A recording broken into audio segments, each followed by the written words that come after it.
बिस्मिल्लाहिर्रहमानिर्रहीम।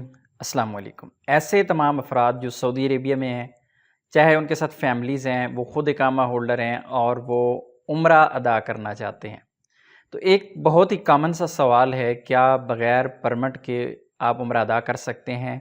ये सवाल अगर मुझसे आप पूछें तो मैं कहूँगा कि नहीं, लेकिन आप में से बहुत ज़्यादा लोग ये कहेंगे कि हाँ, कर सकते हैं और लोग सबूत भी देंगे, प्रूफ़ भी देंगे कि मैंने उम्रा किया है, मेरे दोस्त ने किया है, मेरे रिश्तेदार ने किया है, मेरे साथ रहने वाले बंदे ने, कमरे में रहने वाले बंदे ने किया है, मेरी कंपनी में। हर एक बंदा आपको कोई ना कोई गवाही दे देगा। लेकिन मैं आप लोगों से कहूँगा कि गवाहियाँ ये वाली छोड़ दें, गवाहियाँ देना भी छोड़ दें, इन पर एतमाद करना भी छोड़ दें, क्योंकि इस तरह की गवाहियाँ आपके लिए नुकसानदेह हो सकती हैं। कानून ये कहता है कि अगर आपके पास उम्रा परमिट नहीं है, आप पकड़े जाते हैं, ऐसी सूरत में 10,000 रियाल का मुखालफा है। मैं एक भाई का आपको मैसेज सुनवाना चाह रहा हूँ, आप ये मैसेज सुनिए और जिस बंदे को यकीन आता है, आप इस पे अमल कीजिएगा। हर कोई बंदा नहीं फँस जाता, जिसकी किस्मत ख़राब हो, बंदा वही फँस जाता है। फिर वो यही कहता फिरता है कि भाई ये तो गलत हो गया मेरे।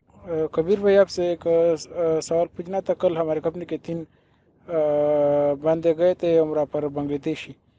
और जब वो उधर पहुंच गए तो उधर उन्होंने परमिट नहीं लिया था ना। तो फिर अस्कर ने उनको रोका और उनको बताया कि परमिट दिखाओ। उनके साथ परमिट नहीं था।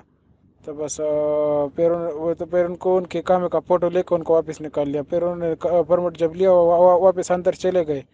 तो उधर उनको मैसेज आया 10,000 रियाल का गरामा। तीनों बंदों को 10,000 रियाल का गरामा आ गया।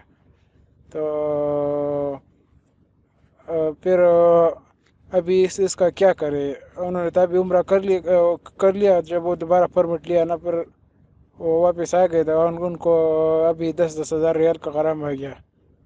अब इसका क्या करें? अभी वो बहुत परेशान है।